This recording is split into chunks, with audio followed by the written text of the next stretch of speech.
muna, bago may isa pang kanta, ay, amen, umabol. Announcement lang po, no? May lang po yung announcement.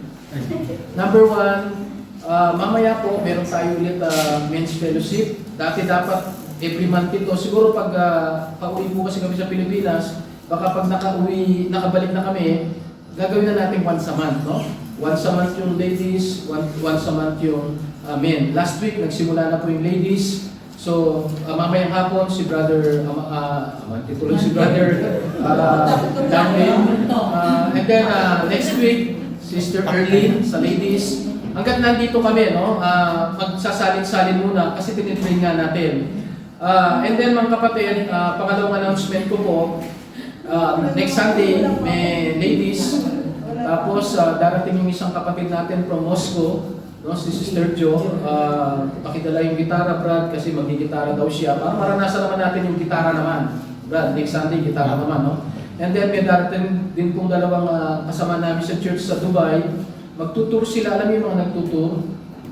Tipid na, gumastos siya, gusto nila, maximize nila yung araw nila ng tour. Last week, meron pong kasamaan din natin sa isang church sa pero may tour siya ng Sunday kaya hindi naka-attend. Mabuti itong dalawang ito na talagang in-schedule nila na kahit na 2 araw lang yung lugar nila rito, parang 2 araw lang yung tour nila eh. A-attend pa sila ng Sunday. So makakasama natin sila. So sa ladies, mas marami kayo, no? Kaya lang, gawin natin, nakiusap lang sila siyempre after ng service, samahan namin sila sa pagtutur kahit dito lang sa city para masulit naman, no? So mga kapatid, and then yung ginawa nating ang tawag dito, contribution para kay Brother Amante, ang balita, naiuwi na, no? Yung kanyang abo sa Pilipinas, pero nagkaroon nga tayo ng contribution, siguro binigay na sa amin yung nakolekta through Sister Jeremy, pero kung may gusto pa pong maghumabol, mag-join, pwede pa, kasi hinihintay natin yung galing ng Moscow. Yung Moscow kasi nag-contribute din sila eh, no? Sina Sister Lucy, kasi mga nakasama natin dito, sila Jo, nakaipon din sila ng I think more than 40,000 sa gram, no? So, makakapagbigay tayo ng at least 100 or even more. Ang gagawin po natin, within this week, pag naibigay niya sa akin yung promos ko, ipapadala natin kay Missionary Ron, kasi nasa Pilipinas siya. Actually, siya ay unang nagbigay si Ron, kahit wala siya dito, no? Para baka mamit niya yung family, isa sana, o hindi man, at least, wala nang bayad kasi ang mahal ng bayad ngayon, no? May gagawin tayong para ma-transfer kay Ron tapos siya yung magpadala doon sa Pilipinas. So yeah. Then another last announcement, tumitindi po yung ating anniversary, no? Yes. Fix na po yan, October 6. Wala, hindi naman natin sana gusto imbitahan yung pastor natin sa Pilipinas, pero nung matunugan niya, alam mo, inareglo niya yung iba, no?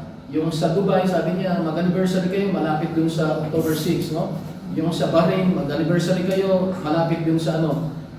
So, ang mangyari, kinuha na po yan ng ticket from Manila to Dubai. So, pero yung sa atin, sabi ko, hold muna, hindi naman ganun tumataas yung ticket ng ng Dubai, So, basta kailangan kasi isecure nila yung Manila, sobrang nagmamahal yun, no? So, kinuha na nila. Lord's willing, kahit na kami uwi ng Pilipinas, babalik po kami to prepare for that anniversary.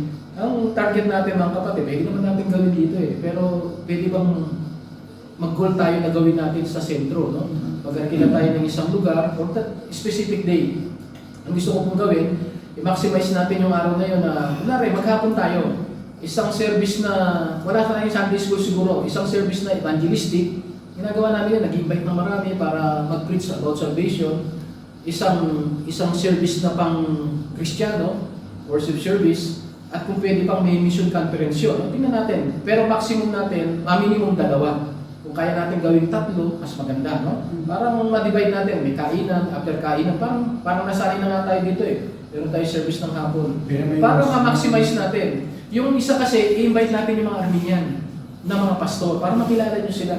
Lagi namin ginagawa yan dati, no? Dati, walang anniversary, puro mission conference lang.